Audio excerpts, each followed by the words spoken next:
see me. Look, I put my game face on. I even put on my good bra today. And you know I'm not wearing pants. Okay, get your mind about the gutter. I have on the line, on the Facebook. Listen, people can see us now. Look Okay, at so that. you know that this is the real deal. All I right. have on the Facebook, on the Instagram, on the YouTube, where you all are following me. The minimal. This cat is the elitist bass guitarist, probably in the music industry. He's worked with everybody. I'm not talking about everybody. Everybody. Did you I say mean, everybody? everybody. Now, see you. Everybody. Okay, so I got to bring him in. You know, I tell you, this is what we do, ladies and gentlemen, ladies and gentlemen. It is my distinct honor and pleasure to introduce you to Mr. Corny Cornelius Corny Mims. He is one of the elite bassists in the music industry. Welcome to the program, baby. How you doing? Mother love, mother love, mother love. Hey, I girl. like it when you say it in multiple I times. like mother love, mother love. You know what? I tell you what I think about. It's a song that was out in the 70s. It was Marlena Shaw. Shut up! You don't know nothing about her. You know Marlena Shaw. Do you remember Go Away Little Boy? Go away, little boy, before I beg you to stay. Exactly. Ow. In the intro of that song, she said, check out the boy, mother's love, mother's love. See, And I think about you. How about that? I'm like, that's a bad chick. You know, Awesome. That album was so. Oh, it just Marlena Shaw. Yeah. Marlena Shaw. Girl, I'm trying to tell you, that was awesome. high school for me. High school. So tell me about your life. Where did you grow up? How old were you when you got into music? And when did you know you could change the world?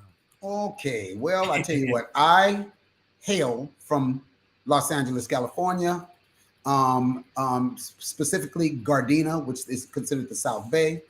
I'm a 60s and 70s kid, you know. So coming up in that area at that time was very rich as far as the arts, you know. My mother noticed it very early that, you know, around 3 or 4 years old, it's like this kid seems to be really, really gravitating towards music.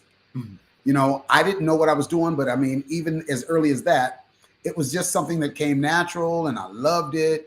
And so my mother and my parents surrounded me with musical instruments, and, you know, I would grab one, you know, and master it and then move on to the next. Oh. And, you know, and master that, you know, through elementary and middle or junior high school is what we call it. Yeah. I don't know about the middle school.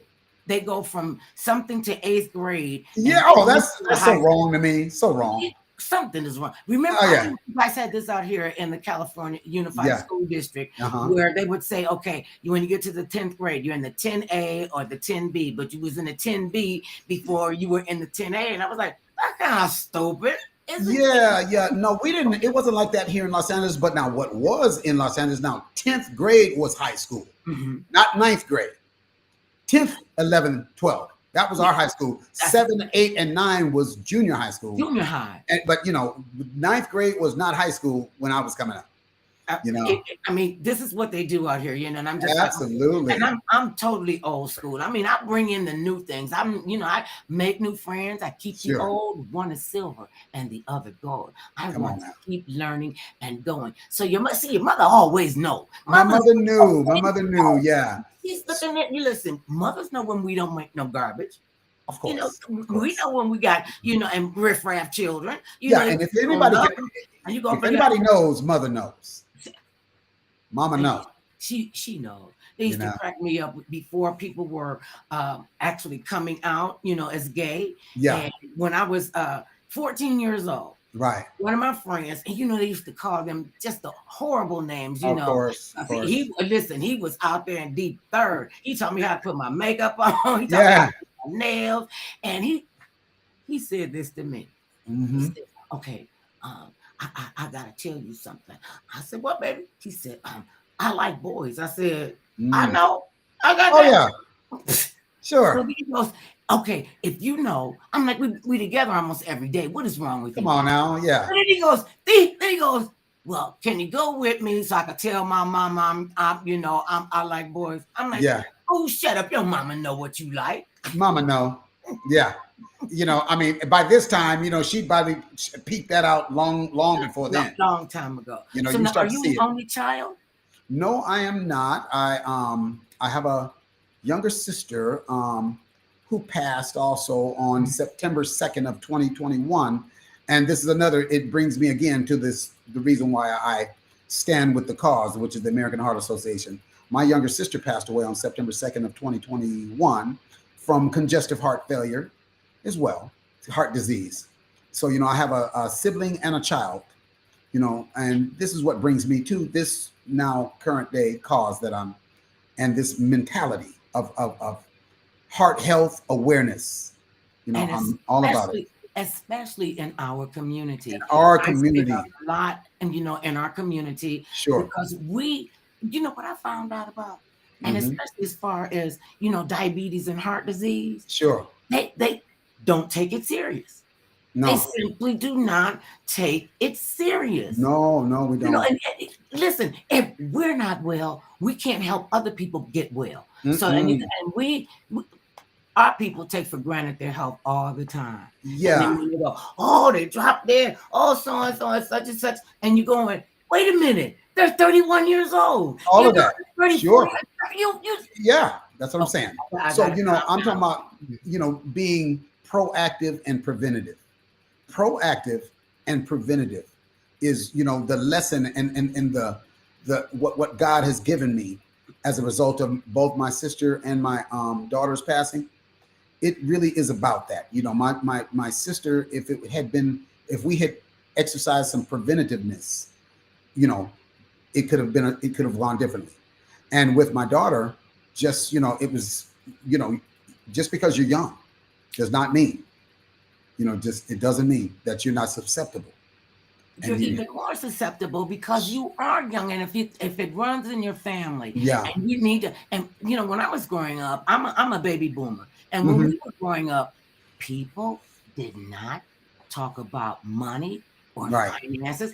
They did not talk about their health.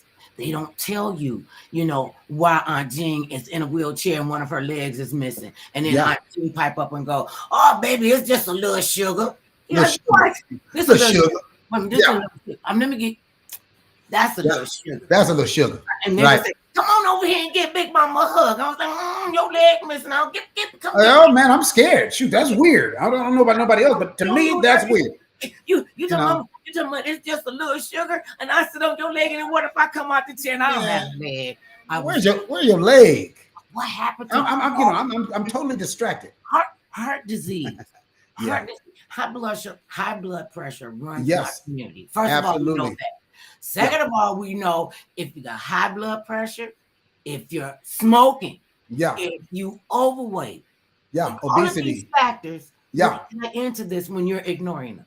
Absolutely. When you just go on or treat them with a minimum of concern, In other words, it's not at the forefront.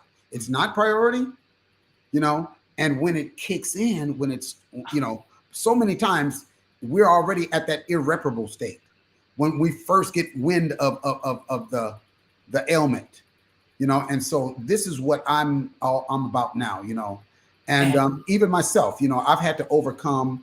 I went through that thing, Dr. Mother Love. I went through that drug thing. Oh, it got me. Oh, listen. Drugs, alcohol, and alcohol, and crazy people that you just really, and how come not you? Who do you think you are? Oh, I could just have a little bit. Just let me have a hit. Just let me get a little tooth, and then you in the big tooth. Now you can't find your house because then your wife and your husband because you lost it. Yeah, you can't find your car because you lost it. You mess around and lost your car. I had a car. Lincoln. I was. Now my car is nowhere to be found. See, I couldn't be a drug addict. You know why? It's too expensive. Man, it's too money. And I'm talking about not even. It's more expensive than the money. And you go through all the money. Okay, I had this one mentality.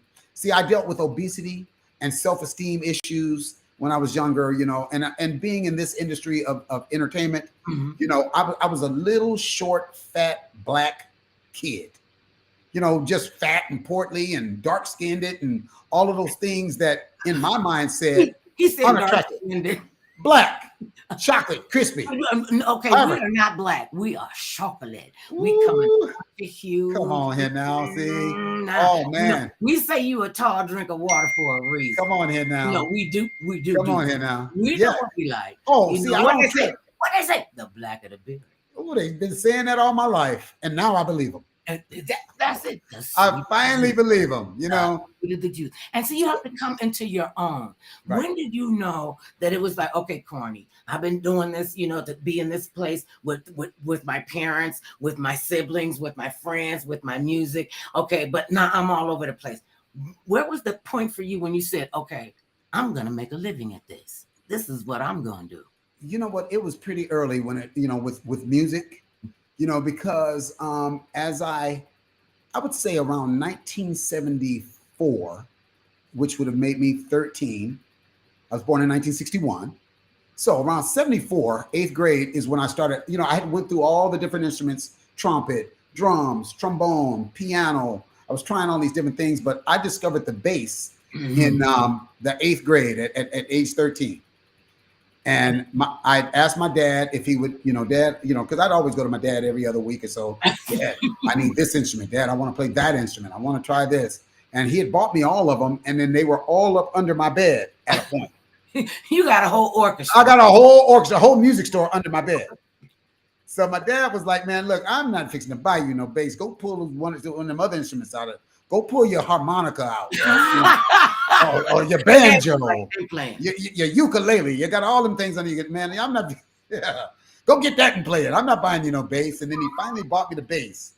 Oh, yeah. Oh, you wore him down. I wore him down, man. I did my homework. I made sure I picked up all, I cleaned up the dog after the dog, man, for a good year. He made me really work for that bass. But I got that bass and I told him, man, I vowed. I was like, Dad, I promise you, I will never put this instrument down. I will never put this instrument down if you do buy that. So basically, I started playing bass, and it was a natural fit. It was just everything about the bass worked with me, in my spirit and my personality. I was a bass player. So by fast forward 2 more years, around by 10th grade, I was playing that thing. I was playing that thing for real, and I knew this is what my calling was. Were you self-taught? Are you self-taught? You know what? I'm self-taught, but I took piano lessons. I did take private piano lessons, and I did excel at piano. Mm-hmm. But it was something about that bass, and the first bass player that I really took notice of was it was at a Jackson 5 concert at the Forum in LA. And me and my little sister went to the concert, and as I'm scanning the front line, the Jack, Michael, Marlon, Tito, the whole front line, for some reason in the binoculars, I got fixated on Jermaine.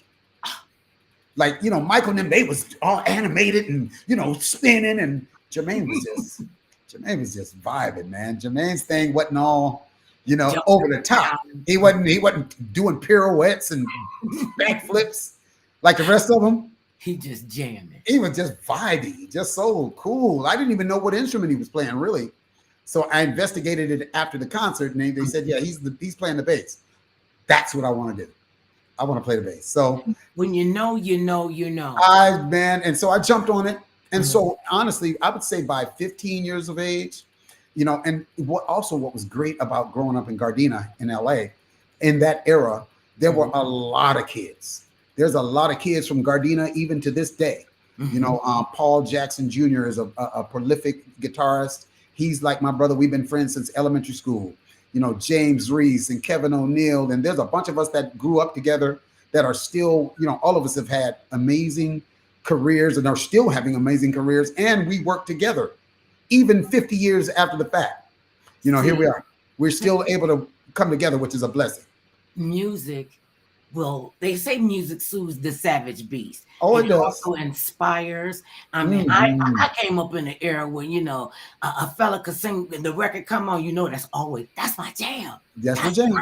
He wrote that for me. And exactly. You all knew when we were in pain. You knew when we wanted Sure, sure, to sure. dance. You knew when we were in a reflective place and we could put your songs on Oh and just yeah, listen to the music and really forget about. I don't know yeah. what I would do without music. Oh yeah, Let me just ask you, sure. as a musician, even Hmm. when you were in high, and this is about school, Yeah. what went through your head when you heard that the school districts were taking arts out of the school, unless You you know, were in the band?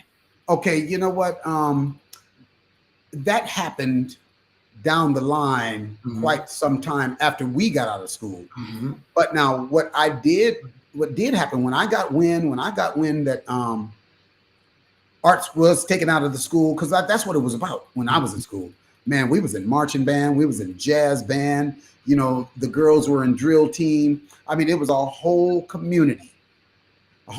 So when I heard that that was starting to dwindle, you know, I got proactive. I took action, and I actually put a nonprofit organization together back about 20 years ago, Mm-hmm. and we were situated in the Watts area of Los Angeles, Watts, Mm-hmm. California. You know, and so we had after school programming, and we were able to work with quite a few kids and help a lot of kids during that time. Mm-hmm. And then even more recently, a friend of mine put another nonprofit together, and it was a music based arts nonprofit called the Roderick D. Jones Foundation. And I was able to I came on with that as the program director, Mm-hmm. and we were able to really do some awesome things with some awesome kids. So my thing is, you know, I had just have a heart and a passion for music education. Mm-hmm. You know, because see, since the advent of the technology, what's happened is, to a great degree, the actual music that we had to learn as kids, like we had to know music, not technology. Right. We couldn't depend on the technology to know what we didn't know. Right. Yeah. Right. You know, You had see, to learn, and you had to you learn had to music. learn You had to know music. what a G clef is. Oh, You come on, gotta. man. Yeah, You need those to know what things. this is. I'm You talking know. about those basics. You know, those basics went away as technology came in. Yeah. And then you end up having, and what I noticed, you know, because my career started right at the turn of 79. I graduated from high school in 1979. Mm-hmm. By 1980, 81, I was in the game. Okay. You know, so that's when my professional career commenced. And so from then until now, I've watched the metamorphosis of Mm-hmm. technology, and I've seen how the actual music has been taken out and replaced by, and so you end up with people that don't have a clue succeeding in the music industry. They're And, successful. and they it seems to me they don't want to. Some of them do want to learn. I'm Yeah, not talking about all of them. Some yeah. of them really want to get in and understand Hmm. the business of what they're doing. How can I make this a living? How can I keep this going? And some of them just think, okay, you could just slap anything up in there, and then you got the whole modulator. Yeah, This, yeah. and it's doing all of this stuff. It's doing all of That's this, it. Yeah, making all that's of what this. happens. You just stand up there. That's all you got to do now. And see, and we know when you're pantomime, because when you're supposed to go, you go, okay, See, I'm see, just saying. people that come up, people like us who come up in the era that we came up, we recognize that offness. You know, because you know we went to concerts. I'm talking about with live bands Man, and oh, people. I'm talking about with real people, not a bunch of computers and one person on stage with a whole bunch of sound coming out. It was a whole bunch of Negroes on a stage. and a lot of them are doing that, not just the Negroes. Oh Because yeah, true. and this is what I think. Now, some of these young people are very talented. You Sure. cannot take anything away from Beyonce. That Oh chick no, I is. love Beyonce. I went and saw her last How Monday. can you not love Beyonce? I Oh, don't she's care. the bomb.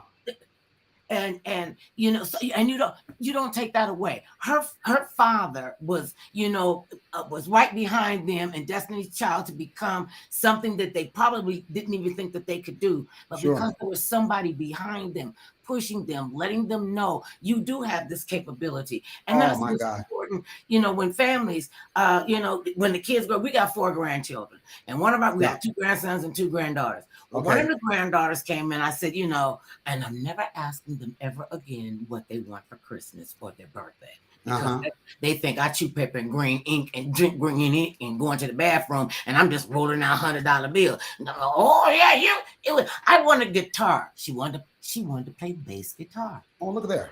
Awesome. We get her the bass guitar. We get her something else came with it. What comes with it? Like amplifier? The amplifier, yeah, the amp, yeah. Or everything, the little pitch. Got it all, wrapped it up all lovely. So I asked her, maybe in late January, February. I said, so baby, how are your guitar bass your bass lessons going? How's your bass lessons going?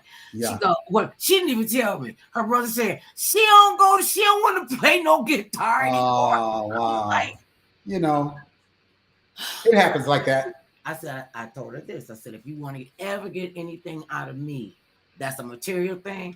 You gotta come to me and let me know that if you learn Mary Had This Lamb on the bass, I want to see that your grandfather and I did not on you. Because if you don't, I'm gonna go pawn your guitar. I'm just letting you know. Sometimes you gotta just come raw with them like that. And they think this stuff is cheap. No. To be a musician. Now, did you work when you were going to school to keep you going with what you were doing with music? Did I work as far as outside of music or? No. You could work in music. Oh, no. I worked. Oh, trust me. You know what? Again, it was that time period, that those late 70s, and the synergy in Los Angeles at that time. We were kids. And we were out there gigging by the time we were 16 and, 15 and 16, 17. We were out and we had super supportive parents. And like you made mention of Matthew Knowles and like I toured with Destiny's Child. I was in their touring band. And so I got during the Destiny Child era, and I got a chance to really be with Matthew and Tina, and, as Destiny's Child was launching, and another parent scenario was Brandy and Ray J, like Sonia Norwood and Willie Norwood. They're dear friends of mine, and I was Brandy's musical director when she first launched in the mid '90s. Wait a minute? Since you brought up Brandy, can you just ask her what is her narrow behind doing? Why she's not making any more music? Girl, you better get your behind in the studio. How you gonna do this? You can't do this to people who love your music. Absolutely. And you know what? She's been coming out with more things. Okay. She's been coming out more things, but you got to look at the fact that the industry is different now. Yeah. It's a different industry than it was 25 years ago. When I Want to Be Down and all that stuff first released and we first toured. So, the scape is just different today.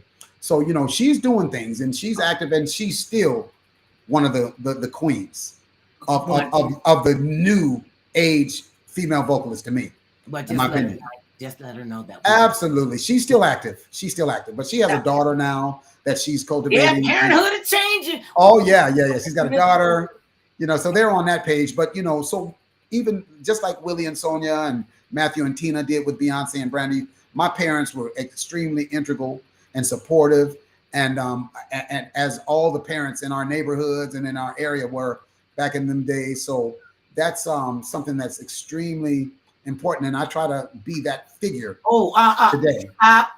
Stop right there. I don't think you got the memo about the Mother Love Show. You are not allowed to say, I'm going to try, I think, maybe, I wish. You doing the doggone thing, sir. You are doing the doggone thing. I don't think you're trying to do anything but all right. Okay, that's it. I'm off my Okay, gotcha. Okay, yeah. And then I'm saying it figuratively because I know I'm doing it. I'm out here doing it. I'm out here making some things happen, and it's only by the grace of God that I'm able to today. So see, and that's really something because people always say us in the entertainment industry, we're soulless. How important has it been for your soul to be nourished with your faith? Okay, you really ain't got to say no more after that. Man,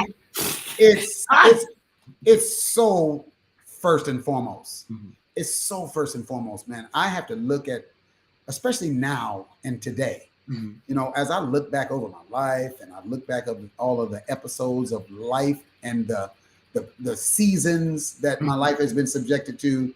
I'm talking about the victories, the defeats, the Now let's ups and talk downs. about that because people, those of us who are in, those of y'all who are in the business, because I ain't Sure, got time to be trying to, put on a face and of course, life is too short for that. And they you better know know it. I am allergic to BS. Come So on, when you know what you know, and you're doing what yeah, you because this is what you're supposed to do, you don't have to go through all of that. But no, they always call us soulless. How have you been and continue to be able to keep yourself grounded? Because they will throw bells and whistles and shiny things. yeah, Shiny things. shiny things, yeah, sure. But you know what? Those things are fleeting. Mhm. You have to finally get to a point where you do understand what's true, what's real, what's not seasonal. And it took me a long time. It took me a lot of time and a lot of living and a lot of falling down and getting up. So Let's talk about that a bit because sure. this is what I was going to ask you.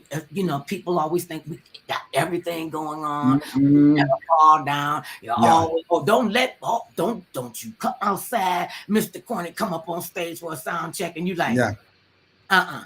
uh-huh. That doesn't work. It's important. It's important. Why was this so important to you to make sure that you could stay grounded, to keep going? Because, like I said, they'll throw shiny things at us. Had they Right. thrown shiny things at you and you took them, because it's not all bells and whistles. It's not all No. love and kisses. When was in your music, did you ever reach a low point where you thought, not you were under the point, but you get to a point and you go, why am I doing this? Like you were playing since you were 16, so you Yeah. knew what to do, but then you got involved with drugs. Right. And see, yeah. I've reached a lot of low points, man. Again, addiction. Addiction. Let's call it what it is. Call it what it is. Addiction, straight up, is a major part of my story. And as a result of it, but it's not. It's long before the actual drug that I came to discover that there were some things wrong. It didn't start when I started using drugs. There were some things that were formulating in my psyche Mm. long before I ever even came to drugs. And it was self-esteem and self-love. Again, like I was saying earlier, Mm. I internalized, because of just society, and coming up in those 70s and in the 80s and all that stuff. You had to look a certain way, you had to be a certain height, you couldn't be fat, or if you were to be considered attractive Oh yeah. or so my self-esteem was always Let me ask you tarnished. this. Mhm. Okay, when you're growing up and you said that you weren't tall, you was Nope. too dark, you're too fat, you can't do this and you can't do that. Hmm. Was it outside? Like did people bully you because of any one of No. so this was you beating up It's on yourself. You me. Everybody, let me tell you, Mother Love, as long as I can recall, from the time I was a young boy all the way through school, and beyond school, Mhm. people loved Cornelius Mims. I can say, I had friends and I had people, and even as fat and black and unattractive as I thought I was, I had girls. I had girls and cute ones. I Mhm. was like, you got to be kidding. Are you talking about me? I mean, And why this not is you? They see because this something, is just how distorted. you know what it is? That's Yeah. just because they saw you. They could Yeah. feel the essence of you and that you Yeah. were a good guy and that you did come Hmm. from good stock. So you Yeah. don't want beating up It was on me. It was always me. And see, I didn't whooping your know that, own Mother butt. Love. I Whooping your didn't own know it. butt. I didn't know that. I didn't know that. So as a result of that, as I moved into my young adult years and all that stuff, and I had been internalizing these things in my own mind for so long, self-destruction. Once I discovered crack cocaine in the 80s, that became a way of, when I looked in the mirror, because you got to factor in the fact that now I'm starting to take off in the music game. So I'm starting to be on television. I'm starting to be in print ads. I'm starting to You on see the Mother myself. Love show. Oh, but yeah, I'm Just starting to see myself. But Mother Love, I'm hating what I'm seeing. I'm despising what I see personally. so are And you so drugs was a way for me to get away and not have to see that.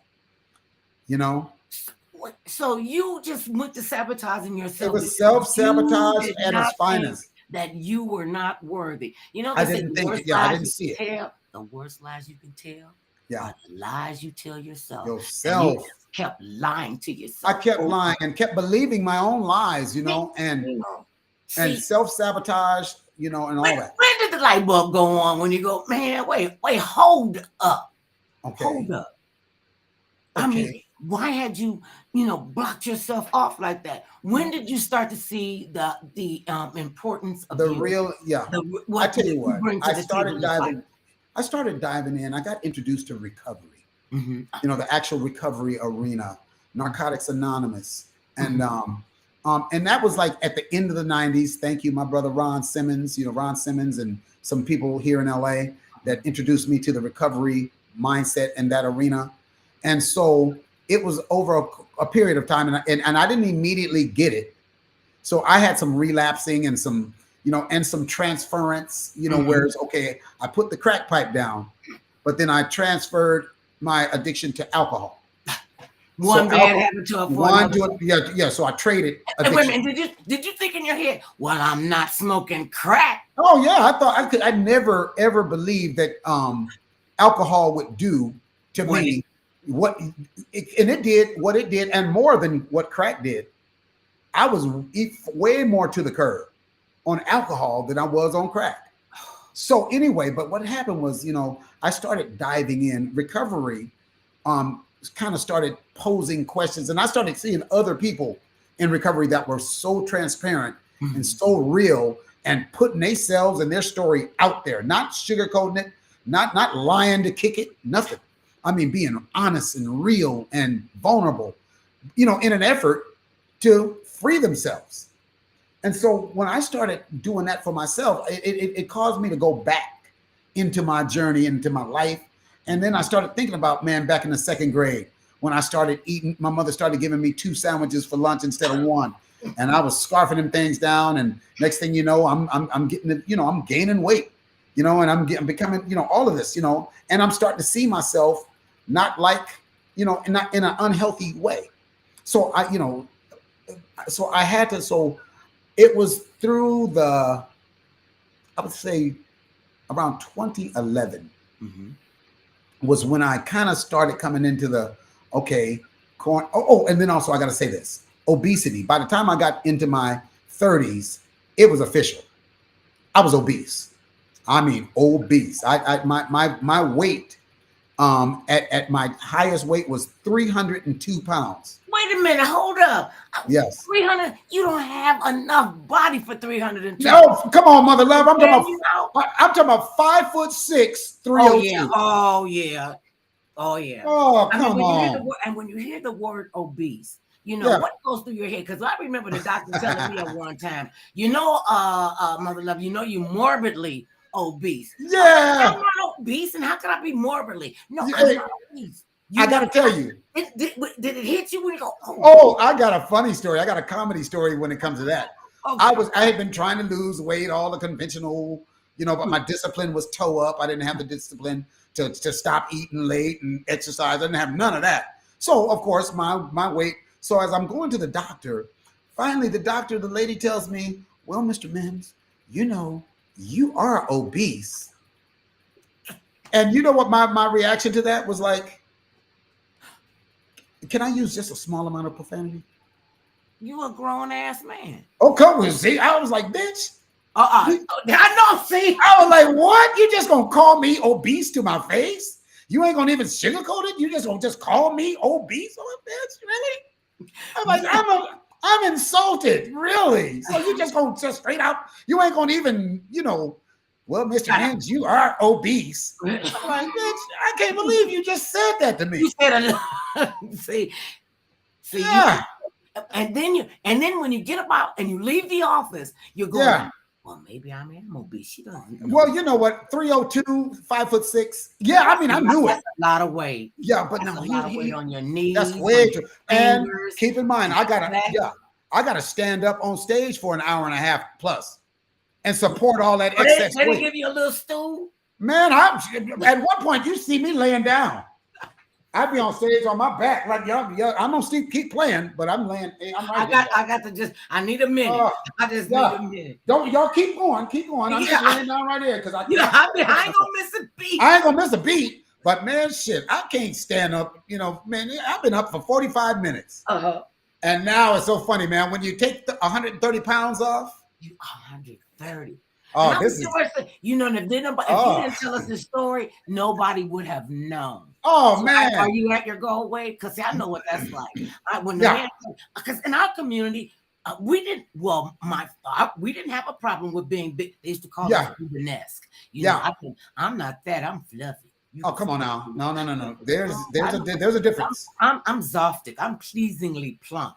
All of that. My doctor went, yeah, okay, all that sound real pretty. All that, but let's get technical. It's called obesity. It's called obesity.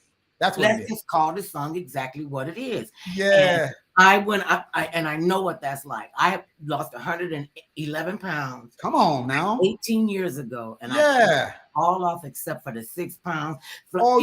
My doctor said, well, am I nutrition? Well, look, you be glad you just fluctuating 6 pounds. I know people that lose all the weight and then gain it all back. So, Mother Love, I tell you what. Because it takes a lot when you try to lose weight and eat right and cook right and shop right. And they don't understand. This is a lifestyle change. It's a lifestyle change. Yeah, you have to. And that brings me to now. You were asking me, am I at my goal weight? I'm at I finally cracked 170. I weighed this morning and I'm 168 and some change. And I just want to get to 162. Wait a minute, to do what?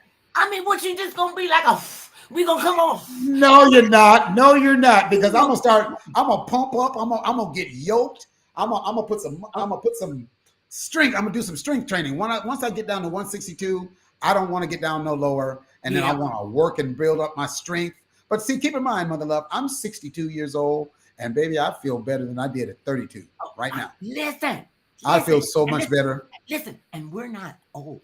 You're not 62 years old. You are seasoned. You got flavor. You put something on those 62 years that makes your taste better than anybody else's taste. And I love this. I know this for a fact. Even before I lost weight, because my husband married me and I wore a size 20 wedding gown. Yes, wow. Yeah. He only said one thing about my weight. The whole time we were together, I was pregnant, and I dropped something on the back of the chair, but I had to turn over and get on my knees to reach down and get what I dropped. And he just said, "Girl, you're behind as wide as that chair." Ooh, man! He didn't lie. It was wide as that chair. Yeah, those realities. Question.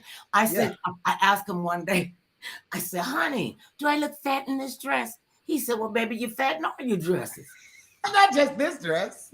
All of them. So he said, when he said it, well, you're fat in all your dresses. And I went, okay, that was the wrong question. Okay, baby, do I look good in this dress? He said, you do. Absolutely. Oh, my goodness. Absolutely. And then y'all start talking nasty and everything. I'm like, dude, going to the party. I'm not taking this dress off. No, get away from me. Don't touch me. Don't touch me. And fellas want to come in after you came from getting your hair did, and you got, we can sleep up like that. We have to sleep upright because we don't want our hairdo to get messed up. Of course. When we go to the beach. Okay, you got your hair done yesterday to go to the beach on you got to preserve it, but you got to preserve it, though. You got to do what you got to do. I mean, why wouldn't you go to the beauty salon like on Tuesday after you've been in the swimming pool? We don't think about that. No, we start, making those necessary adjustments to preserve. So you've traveled all over. Who are some of the people that you have played with, and who surprised you the most that you have fun with? Because you just seem like you would have fun with anybody and everybody. It's been really, really an amazing journey. I cannot believe the list of folks that God has afforded me opportunity to work with. But wait a minute, before you go on, I just want you all to know when he said it's so much. Listen, dude had 11 pages of credits. You done played with everybody, and I'm like, and you are still going. Okay, back to the story. I'm just saying. Okay, he has so much credits. I was like, he getting one. Okay, yeah, you got 2 or 3 pages. It's been a couple, 2, 3, 10, 100. You know, folks, over a long period. 100 folks. Over a long period, you know, because like I say, it's been 43 years now that I've been professionally doing, you know, been in this game, you know, and so between my bass journey, my songwriting journey, my producer journey, my musical director journey, you know, that's been kind of like what has made it so fruitful, because the different capacities, you know, as with Michael Jackson, I was I didn't play bass. I was a programmer, you know, and I was a songwriter for Michael Jackson. You know, yeah, you know, Michael Jackson was that was an interesting one.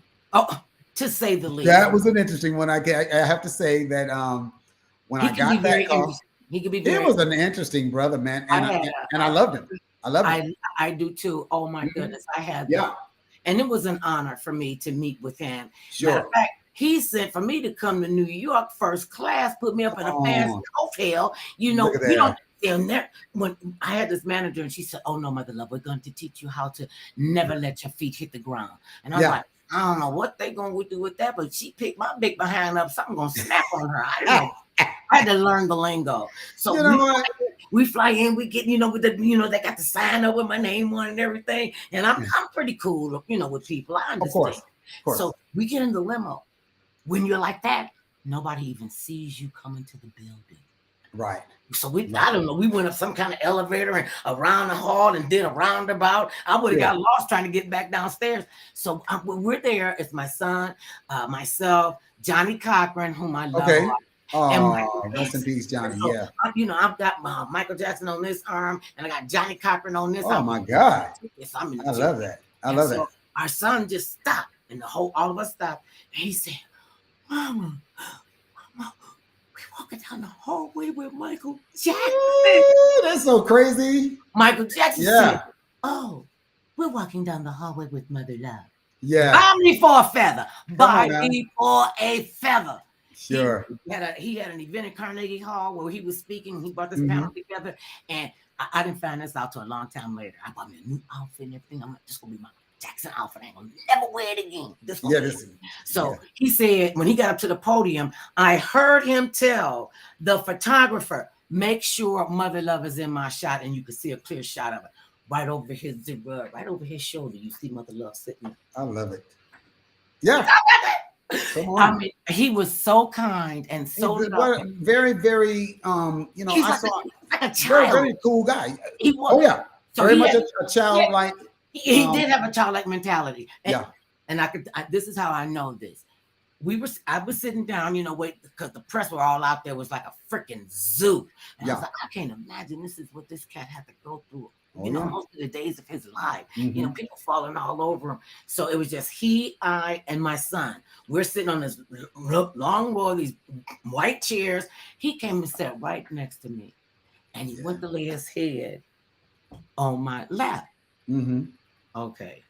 See, this was not no, you know, you could dress me up, you can't take me out. I was like, you no, wait a minute, wait. No, let me look. Somebody give me a towel. Don't get that juice on my new Michael Jackson. Yeah, hold up, swole up. Hold up, swole up. Oh, wait a minute. Oh, I want you to know I'm taking that one. I'm walking with that one. Oh, come on, walk with it. I give you permission. Hold up, swole up. I only take the best from the best. Oh, that's a good one. So now, that's a good one. Because you know we have good days and we have nightmare days. There's some days when you got to drag yourself out of bed. Yeah, and you got to get up and do this. What keeps you going when you get like that? Mother Love, let me tell you, around approximately 2.5 years ago, man. You know, and this is right at the advent of the pandemic. You know, recovery, like everything else, took to the virtual platform, right? So we started doing our Narcotics Anonymous on Zoom, you know, and of course that broadened the reach by leaps and bounds. You can now be in recovery scenarios with people all over the country, all over the world, you know.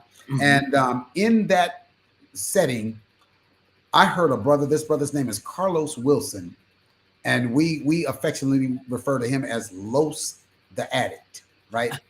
From New Orleans, Carlos Wilson. But he put out on a platform one day, I heard him say something. He's like, man, I'm gonna leave y'all with this. just hold your head up and keep walking like you're going somewhere.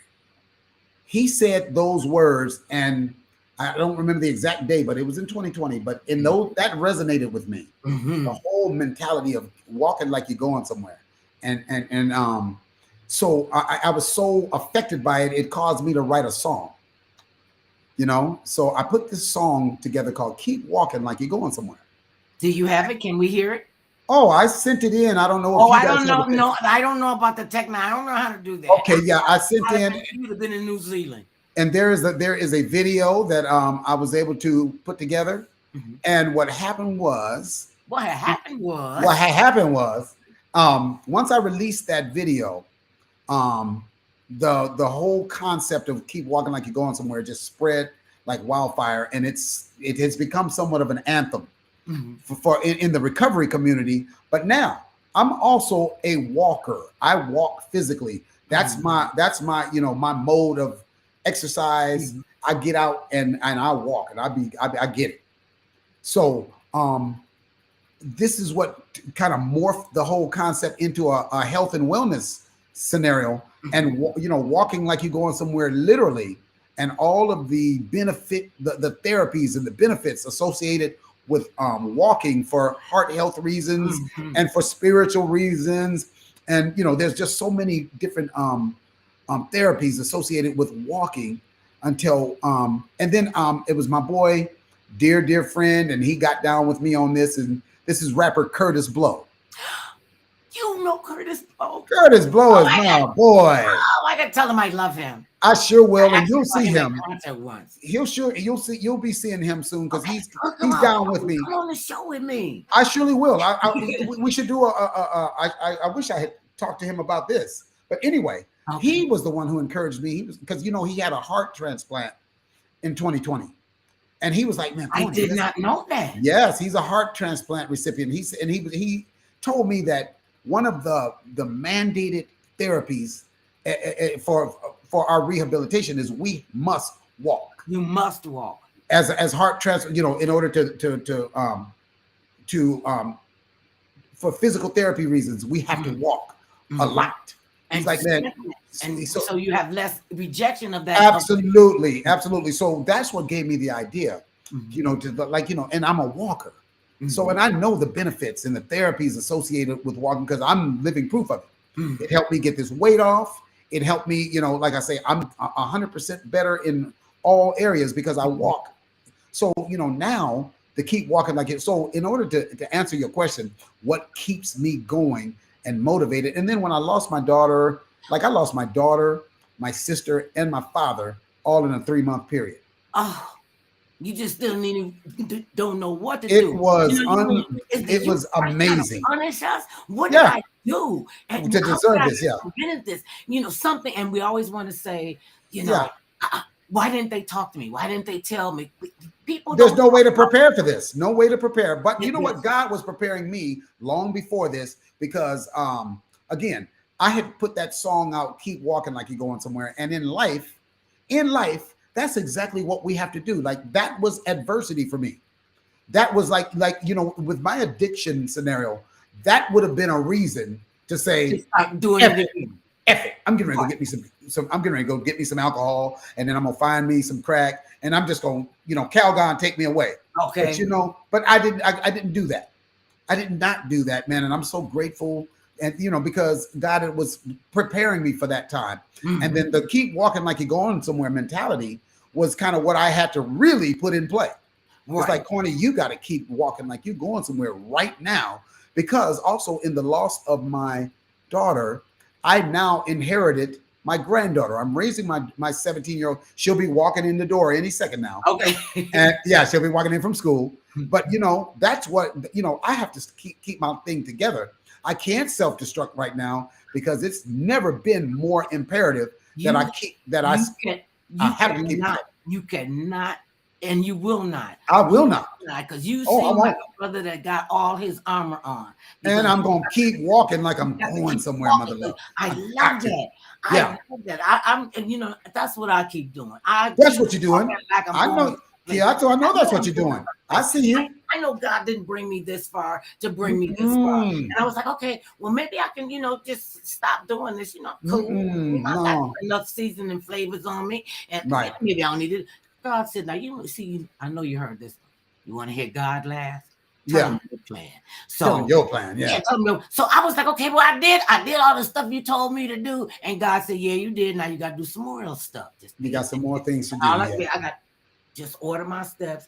Tell me what to do. And I am here. Right here, still able to do what I do. Now we got an added element. I can actually look at my guests and we not be in the studio. This is like so cool. Oh, and you gotta love this. This is, I love just what God has done in this new, with this pandemic. And, this is one of the awesome outcomes of that. Right. Like I can sit here and you could sit there and we can be here. And, where two or more are gathered. He's going to be right there in the midst. He's in there. He's here. He's here. And I tried to argue with God one day. That's the only time I'm going to say use the word try, because it did not work. No. Well, what? Okay. Well, wait. Why would you want me to go? What am I going to say to them? Don't worry, I got it. Well, how long you? Don't worry, I got it. I'm scared to get on the plane. Don't worry, I got it. And I was like, what? Just order my stuff. Next thing I know, I'm flying first class out of Cleveland Hopkins International Airport to Los Angeles, California, where I have been for 34 years. And people in my hometown are still saying, when you coming home? And I love you. I'm so proud of you. I'm so proud of Mother Love. Thank you. I've watched, and this is surreal. I'm low-key starstruck right now. Shut up. I can't believe this. Oh, are you kidding me? This is so cool. This is where he put me. This is where he puts me. And and he just, all I have to do is be obedient. I don't have to ask how, when, what, where, how. I'm not going to be around the right people. Sometimes when I go to do the picking, he's like, don't do that. Don't do that. And anybody ask you, who died and left you God? I was like, okay, shut up. Okay. And let me say this, Mother Love. Now, where I'm at today is, and this is, I was taught this via the recovery community, but acceptance. I'm talking about acceptance of what God's will is. Now, it makes all the sense in the world, and it's wise of me to just accept God's will, because the thing is, if I don't accept it, it ain't gonna change it. The God ain't gonna be like, oh well, he ain't with that, so I'm gonna readjust his will because he don't like what I laid out. Man, please, you can stop and get into the acceptance mode, because God don't care if you don't accept it. It is what it is. He said, I'm going to be here when you're ready to get to me. Yeah, you can't exactly. Say, oh God, I found God in the grocery store. I found God in the prison. No, you didn't. God ain't never been lost. I have never known God to be lost. I called his name. He like, what, daughter? I'm right here. Here I am. I ain't waiting nowhere. I know what you need. Go ahead. Go do your thing. And I laugh at this, Mother Love. I laugh at this because, I've been thinking about this in recent time. God is good all the time. All the time. God is good. Now, check this out.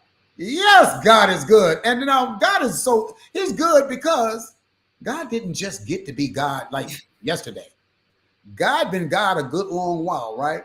He's been doing this God thing for a good minute. See, and when you do something when you've been God as long as God has been God, then gonna be God, and you're gonna be good at it, like anything else, man. After you do it for a while, you really get you're gonna do excellent.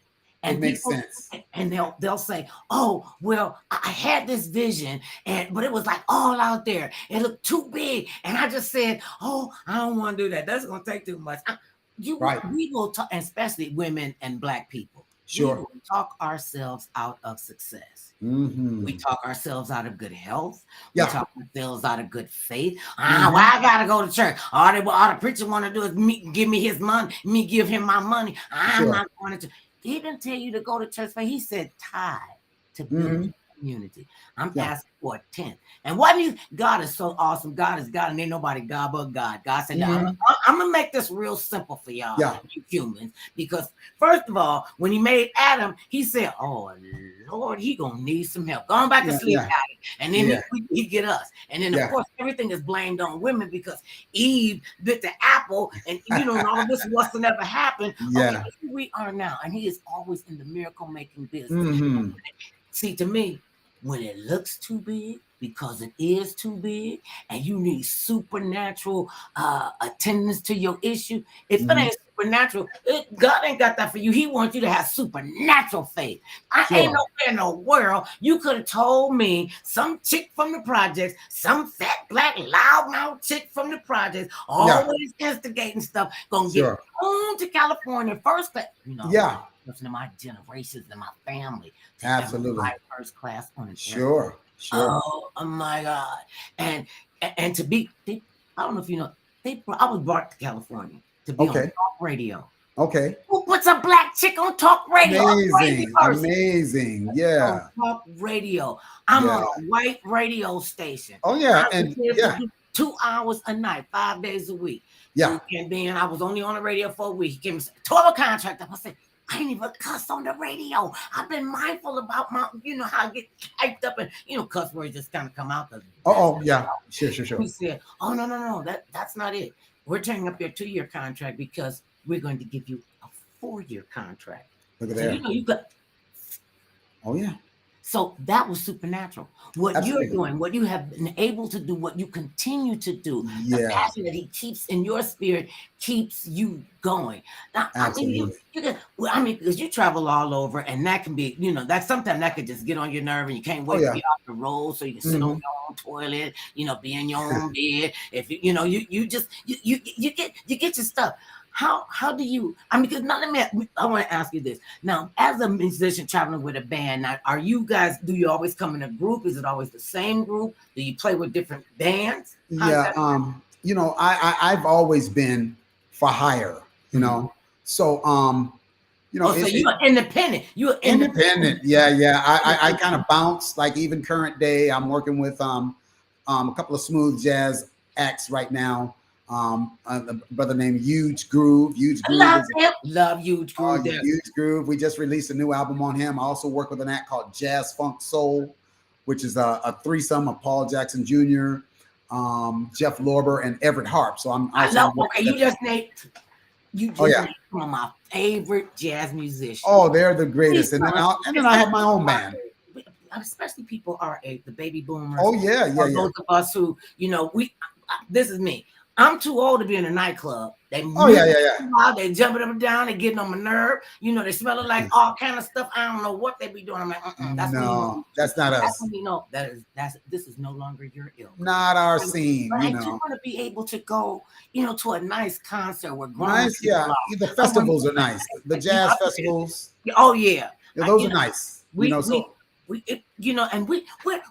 too old. We too young to be sitting on the porch. Exactly. So we got to go do something. Shuffling everything. Our grandchildren told us we were old, but we weren't old. No. I said, what's old? That way you can't tell your voice change and you're shuffling around and everything on you hurt. You can't. Sure. She went. Oh no. You guys fly all over the world. If we just gotta do stuff. What have in your travels? What has been your favorite place to go? Wow, man, that is a tough one because there's been so many places. All favorites, and there are a lot of favorites, and a lot of they all have different. That's tough. There's been so many places, and so many awesome places. I went to Spain earlier this year, and for the first time. Spain was awesome. Wow, a lot of places over a lot of periods. So money is no object. You don't have to worry about anything. Where would you travel to, and who would you take with you? Oh, well, okay. If I could go somewhere right now, I'd probably go to up in the western corner of Canada is British Columbia. That it was so breathtaking and so beautiful, and I have a special person in my life that I would most definitely. I'm not gonna put her name out there. Give But I her, surely will take it. tell her I said thank you for sharing you with us. Tell people how Absolutely. they can get in touch with you, Mr. Independent Man. Okay, well, let me. We gotta thank Cynthia Busby. Cynthia Busby is my publicist. She is the reason for the season today. I love Cynthia Busby and Busby Promotions. Pastor TK Washington, I also want to shout him out. This is my brother in Christ, and we're going to be doing. But tomorrow morning, if I can just speak real quick, tomorrow morning, if you guys can meet me at Reuben Ingold Park up in View Park area of LA, we're doing my first Keep Walking Like You're Going Somewhere in association with the American Heart Association. It's called the Heart Walk. The Heart Walk. We're going to be there from 8 a.m. to 10 a.m. tomorrow morning. Reuben Ingold Park. I think it's 4400 Mount Vernon Drive in View Park, California. And then Saturday morning, I'll be walking with my boy Lonzo Williams, who is the godfather of He's hip-hop. been on my show. Yeah, you know Lonzo. That's my boy. So we're doing a prostate cancer walk on Saturday morning at Cal State. This coming Saturday, September 16th. So we're walking like we're going somewhere this weekend, tomorrow morning and Saturday morning. But you can also catch me on Facebook. It's Cornelius Corny Mims. On Instagram at Bomb Bass, BOMBBASS 1014. That's that Bomb Bass. Bomb Bass. Me and I want to ask you before we go. Sure. You know, when you turn around and you're standing at the gate and St. Peter and Gabriel are waiting for you to make your entrance into the pearly gates, and you turn around. Yeah. What do you want your legacy to be? Keep walking like you're going somewhere. I want to have known that I encouraged at least one person to keep walking like you're going somewhere. If I could just touch one. You've touched me, and I'm sure our tens of people who are watching us on. Yes. Follow us on Facebook. Follow us on the X, Twitter X, whatever it is, whatever. You know, he's starting to be kind of schizophrenic. Why he couldn't just leave Twitter alone? Okay. Yeah. And we get an X that we couldn't even get a bigger bluebird. Okay, shut up, mother love. Okay. Follow us on Facebook. Follow us on the X. Follow us on YouTube, YouTube TV, Tumblr. Yes. Whatever there are, you can find Mother Love now. Come on now. I gotta tell you, one time they killed me off on. Have you ever been killed off on the internet? They killed me and my husband. Now, they didn't really kill us. They had us there in a horrible, terrible accident, and we were in the hospital in critical condition. Okay, but you weren't killed off. The car. See, you still had life. As long as you still got life, you still got a chance. And make sure you stand in your purpose. I want to stand in your purpose. You are a man who is standing in his purpose. You knew what it was. What would be some sage words that you would give to young people? Because a lot of our young kids are not exposed to the arts anymore. What would you talk to them about? You know, what are some of your pearls of wisdom that you could share with the young people who are behind you? Because you know they're looking at you, baby. Yes. You know they're looking at you. Yes. Whatever it is, you know, if it be music, if it be sports, if it be whatever field you choose, you know, I would say just try to get into the anatomy of whatever that field is. I mean, the inside, the inner workings. Learn it from the inside out, so you can truly have a clear understanding of what it is you're striving for and what it takes to achieve success in that area. So really, you know, do your due diligence, you know, study, you know, work hard, and you can have whatever you want. You know, that's what that's my big pearl of wisdom now. You know, it's all about your decision making. Make the wise decision. You know, start making the wise decision even early. You know, just because you're young, you don't just have to be foolish. Just because you're young. And now if you got an older person like myself telling you and guiding you, take that to heart so you don't have to make those foolish turns and make those foolish decisions. And, you know, you'll be a lot further ahead of the game. And that is important. Always be willing to learn. People always say, well, why are you taking this class? And why'd you come to this conference? Man. You love, I'm not, because I didn't know what y'all was doing. So hey, let me tell you something. I'm a firm believer that learning is living and living is learning. And as long as I'm alive, I want to be learning. Could you imagine being stagnant, just sitting there going, yeah, go to your friends? And I've had this, and I just said, I'm going to just stop doing it. You go around your people that you grew up with, and you want to see them, you want to share your praise report. So how you doing, baby? Oh, same old, same old. Same old. Oh, wow, my God. Nowhere. Who you talk to? Nobody. Nothing. Okay, so I'm like, okay, you know what? Love you, mean to see you. Bye. Love. Absolutely. Absolutely. Because I mean, well, you don't never want to come and see me. You are not talking about it. You ain't doing nothing. And then you're not doing nothing. Come on, man. Did you find that, growing up and as young as you were when you started in music, you were able to hold on to some friends, and some people would say to you, oh, you think you're better than me. See, especially after of course. Of course, you had some envy. You had some of those, some hateration, as they say. But again, the other side of that is there were so many of us that were prolific. I'm talking about prodigies, so I wasn't the only one. It wasn't like I was the only one. There's a lot of kids in my community. Oh yeah, we do make geniuses in our community. Oh, there was a lot of geniuses. So we were just, kindred spirits, birds of a feather, and we flocked together and we positively pushed each other. I mean, hey, I didn't want to be the whack one. I was like, So, I mean, if I saw a kid that was strong at, whatever it was, I didn't hate on him. I went home and worked so I could hang with him, or even be a little better than him, and make him work, so that was the kind of synergy we had as kids. And it really, really made us better people, let alone better music minds, just better people in general. What have you learned most about your journey as a musician, as a dad, a granddad who is a dad, and what changed? What have I learned? Let me tell you what I know. What surprised you about you as you travel these roads? I'll tell you what I love, and I'm surprised but not surprised. It's the funk. It is something about the funk, y'all. Make my funk the P-funk. Hey, I want to get funked up. Come on, now. Our parents were like, "What are you saying? What are you saying?" Funk, ma. Funk. F-U-N-K, ma. Message. No, come on, mama. Really? I'm not saying. Well, what is funk? Funky feet, funky shoes. I'm like, funky outfits. I'm like, okay. Make it funky. That's the thing. This is what I noticed, man. Funk is a mindset that applies to every aspect of my being. If I just add a little bit of funk to it, I'm talking about in my walk, in my mindset, the funky way is the better way. Yeah.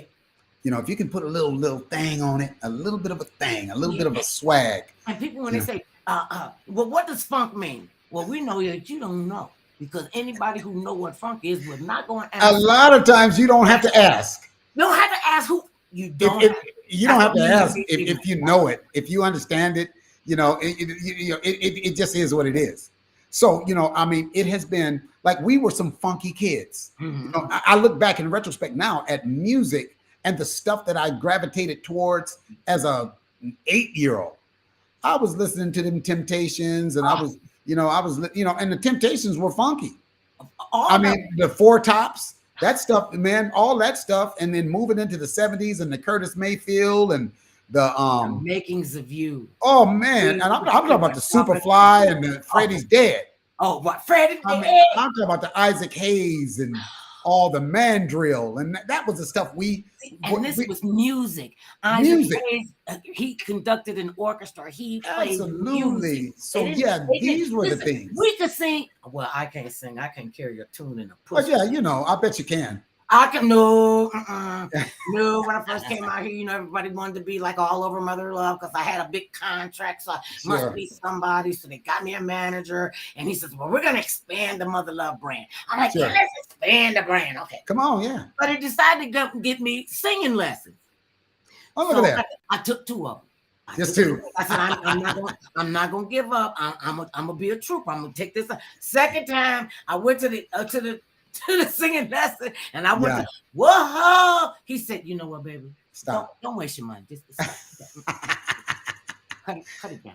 Absolutely. You know what? You got to know your lane. You got to know. I know. I said I'm not a singer. Yeah, you have to know your I'm lane. a storyteller.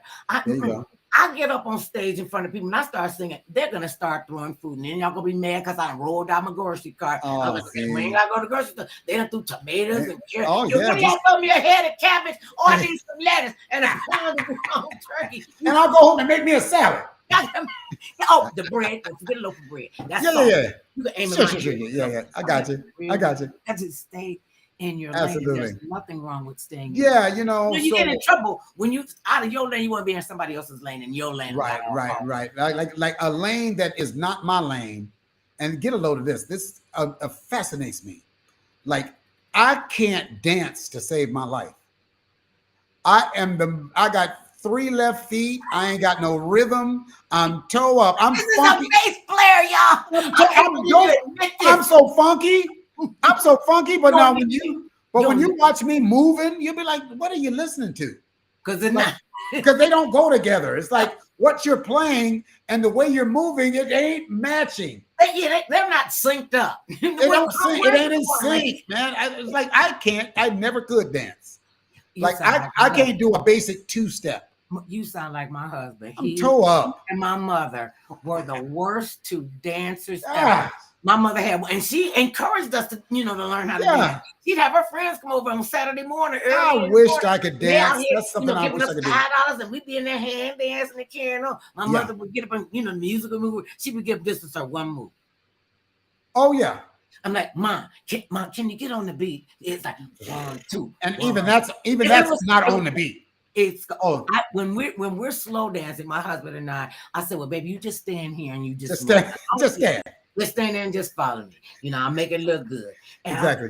Brother can't dance. No, so that's not my lane. And drawing. And you know this. You know this. That and drawing. I can't even draw stick people. I'm the worst. Let's see. I'm the worst when it comes to art, that kind of art. Because they kicked me out of art class too. Oh no! But I'm an excellent. I can do calligraphy. I have a lovely penmanship. Sure. I have a whole collection of nibs and what have you. Yeah. And before the advent of the internet, where you could just print anything you want, all you need is anything. Oh yeah. Okay. So I always hand lettered my Christmas cards, right? I got you. And I'm the first person, always they know when we get your Christmas card, we know it's time to put up the decorations. Absolutely. I take all the Thanksgiving stuff down Thanksgiving night because the next day we're gonna have Christmas up. I'm gonna enjoy all of this. And I'm like, what was I gonna tell you? Oh, so what was I telling you? See, this is what happened when you get these seeds. Oh, see, it happens. You weren't paying attention. Anyway, it was probably gonna be something. It come back to me when in my sleep. It's I didn't know what I was gonna say to Corny. Okay, Corny, you just give me a call when it comes back to you. It's all good, mother love. It's all good. When you're not playing your music, whose music do you listen to? Who calms you down? Nobody's. Can you believe that? I never listen to music. I don't just wait. Hold up. Never. Hold up. You could just get out there with the bass in pure form, and you don't have any favorite artist. You said that nobody. No, not at all. Let me tell you what happens with me is because I have to listen to music so much for work reasons. I'm always studying music. I have to study for church. I have to study for the show. I'm working and recording music for a project. So when I'm not in that capacity, I shut it off. Like let me just roll. I live 2 hours outside of LA. Oh, do you? And I have to drive. What's 2 hours out and where? I live in the city of Yucca Valley, California. Yeah, that's way out there. It's out here, but I have to travel back and forth to LA all the time. And I drive all the way to LA in dead silence. See. Dead silence. Unless it's something that I have to study for a gig. Oh, I'll listen. Because it's work, but man, you don't want to deal with work. Man, I don't very rarely. See, and I've gotten like that, because I talk every day in what I do. So my husband be so upset with me.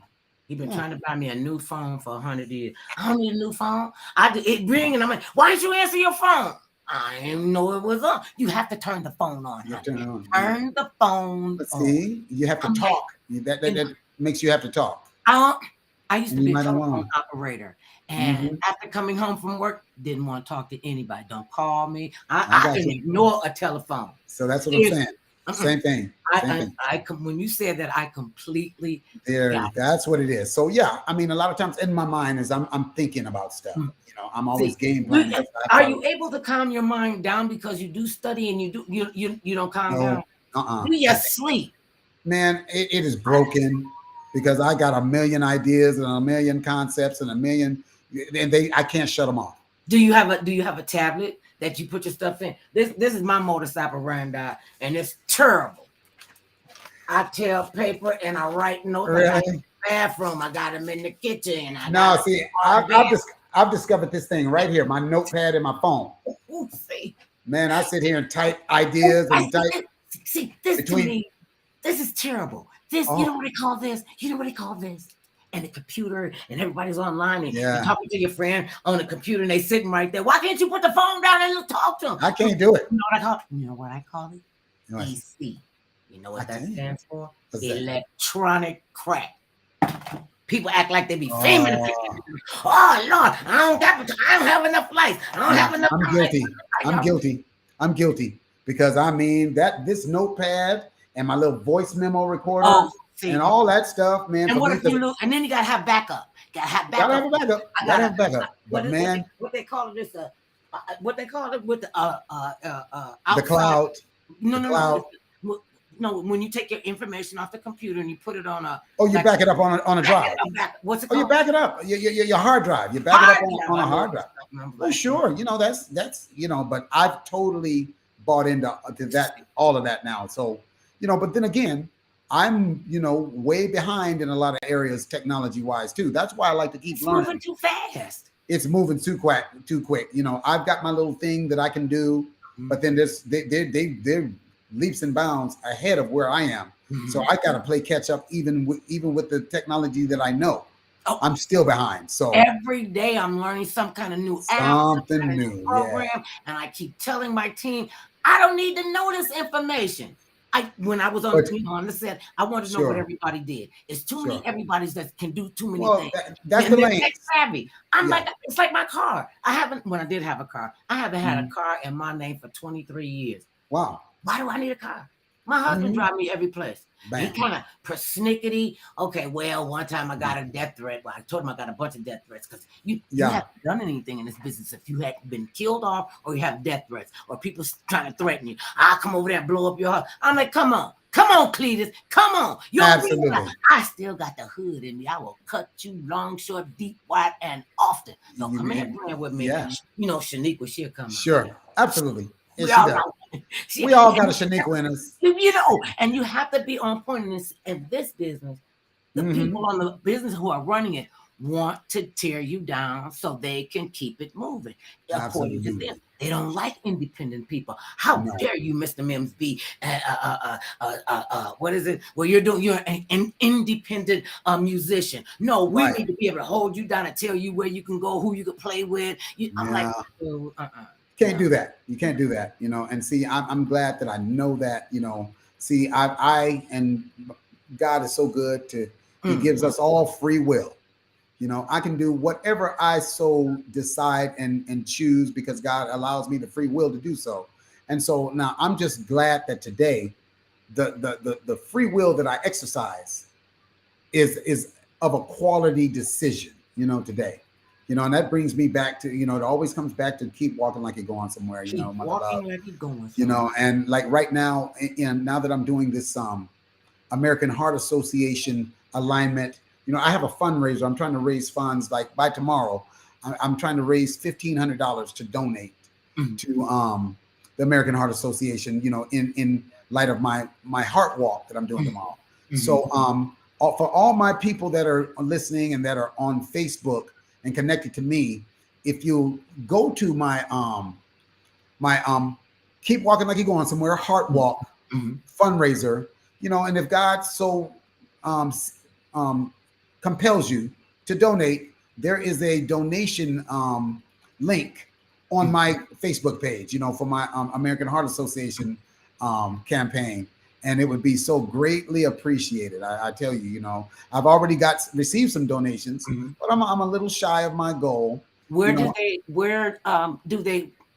get the information from about the walking like you're going somewhere? If you can go, you can go to Cornelius Corny Mims on Facebook, Cornelius Corny Mims on Facebook, and my page and my feed is plastered with information about my walk tomorrow, and donations to my Heart Walk campaign. They're all there on the Facebook page. So again, it's Cornelius Corny Mims on Facebook, and everything is there. And if you don't go, they always go to the Mother Love Show. Go to the Mother Love Show. Follow Mother Love and the program on Facebook, Twitter, X, Tumblr, YouTube, TV, Instagram. I'm looking at all these. It's like 47 buttons down here. I keep telling them I'm not trying to learn any new stuff. I got 8 stuff I'm gonna need them to take me into glory. I'm gonna need this, and I got 8. I'm down. I used to be 2.5 heathens. I'm down to 2 heathens. I'm just a half a heathen. Just don't make it come out. Don't make it come out. Well, Mr. Cornelius Corny Mims, it has been my distinct honor and pleasure to chat with you. What a blessing. Oh, thank you. We'll always know that once we get the hook up, Cynthia can always hook you up. That's my sister. We love Cynthia Busby. Once again, I want to thank Cynthia Busby and Busby Promotions for connecting this up. And Mother Love, if I could just make one more mention, tomorrow we'll be at 4400 West Mount Vernon Drive. That's View Park. Tomorrow, September 15th, from 8 a.m. to 10 a.m. tomorrow. So is that in LA or is that in? It's in Los Angeles. It's in Los Angeles. So you're coming down here with you? I'll be leaving out tonight, so I can be in LA tomorrow morning. That's Reuben Ingold Walking Trail and Park. Okay. All right. Mother Love, I love you. I love you. No, you don't. Ain't nothing but lust. It might be a little bit of lust up in there. It might be a little smidge of that in there. I might be married, but I ain't blind. Oh, stop. That part. And then Mother Love. Come on now. But don't let nobody be all over me. He almost made Wesley. Oh, he knows when to step in. I get out the car, and our manager's in the same building. So I get out the car, and I'm looking all fabulous. And he gets out the car, and I go, "Oh my God, Wesley!" So I go over him. I initiated. This is my thing. I go over, and I said, "I'm coming over here to hug you for every chick that can't get this close to you. This is and for all of them hugging me back, right?" And so when he let my husband gets out the car. He gets out the car. I'm hugging up on Wesley Snipes. Wesley Snipes hugging up on me. He never used to have this. No, yes, he always did have this problem. I just kind of ignored. I'm like, dude, please. So my husband comes over. Wesley Snipes let my behind go so fast, I almost fell down. He said, "Oh man, you saw her come up to me." He said, "Man, don't even worry about it. She going to me." I was like, "Damn, he checked." There you go. There's another. See, my husband doesn't understand when women are flirting with him. He just really doesn't. He really does not get that. He probably ain't checking for it. He ain't even checking for it. Look, we had an event at one of them big fancy auditoriums, and we're all backstage. We getting prepped and for come out to do the show. And Beverly Johnson, you know who she is? Of course. Beverly Johnson comes in. She's like 9 feet tall. I see why she a supermodel. Just a specimen. I'm on the other side of the room. I can't hear him, so she comes up to him, and she saddles up. She's standing with her on her model pose. She's something. She got a black dress on, cut down almost to her navel. She got a slit up the side. She was sharp as a tack. So I'm looking up and I'm looking at the dynamic, she making motions and so. Then I saw him point towards me. And so she grabs her dress like this. And she grabs her split like this. And she comes over, she walking like Morticia. And he had said to her, he said, "Oh, no, I don't have a conversation for you." She said, "Well, who you here with?" He said, "The lady in the blue dress." I was the only chick back there in a blue dress, Yeah. size 20. And she came over. She said, she was holding, she said, I told my mom to tell everybody who won't listen. She said, your husband really loves you. I said, yes, he does. I'm like, why you holding on to your clothes? Why you holding on to your clothes? And she went, she just walked away from me. So I said, what did you say to Beverly Johnson? That's Beverly Johnson. You know who that is. Did he even know? Yeah, he said, I don't know who she is, but I know she need to go put some clothes on. That's all I see. That's all I see. Honey, that's Beverly Johnson. I mean, I'd kiss Beverly Johnson if she let me. He said, I don't care who she is. I don't care, man, please. I ain't checking for all that. I heard it, brother. I'm kind of there myself now. I love my girl now. The person that I'm cultivating a relationship with. When did you know you were in love with her? Well, you know what? We still move. It's in progress. Work in progress. But we're friends now, and it's just a beautiful existence, and I like the direction. So again, it's all about God's will. You're willing to put in the effort and work. Oh yeah, it's God's will, man. We just day. Yeah. I never thought I would be married, and I certainly didn't think I'd be married to this guy. Are you kidding me? Sure. And he was, and I did chase him down, to get him to pay attention to me. Yeah. They stop all of the planning, huh? Yeah. They would call it stalking now. I could go to jail for the way that I was in pursuit of him. Oh wow. I would just show up. I found out he had a girlfriend. I invited her to lunch. I was like, okay, I hear that you're dating this guy. She goes, oh yes. I was like, that's gonna stop right now. I'm telling you. Either stop with this, because that is gonna be my husband, the father of my children. Now, all of that. Stop it and bow out gracefully, or I will make your life a freaking nightmare. I'm gonna take. What would you like to order for lunch? Yeah. What are you having? Yeah. What would you like? Yeah. She would have told him that chick is crazy. Don't talk to me. She told me she would make my life a nightmare. And I'm out. I'm out. You can have it. So it worked out. We've been together since 1972. That's awesome. At the first few, it was off, and it was more on. That's 50 years. That's 50 years. Next month, we celebrate our 50th year together. Oh my God! Let's have a party. We are going to have a party. It's a work in progress. And Mother Love, I want to make mention of one more thing too. I have a band. I have a band. It's Corny Mims and the Know-It-Alls. That's my band. It's Corny Mims and the Know-It-Alls, baby. See, and you know it all. I'm going to leave you with this one. Yes. I don't know everything. Yeah. But I know everything else. I know everything else. I don't know everybody. I do know everybody else. That's what I'm talking about. It's been a pleasure. I done talked to you, so I'm starting to sweat. I'm starting to make this like a job. Oh, look at that. You know that you will always be what a blessing. Thank you, Mother Love. Here. You and Corny Sims and the Know-It-All. Corny Mims, Corny Sims. What I say, Corny Mims. Sims, Mims. My tongue ain't working anymore. It's all good, baby. Peace. Thank you so much, Mother Love. It's my pleasure. You enjoy all mine enjoy your life. well. Come back and join us. I'll be back. Peace and blessings. Peace and blessings. I love y'all. I love you, and there's nothing you could do about Mother Love. Keep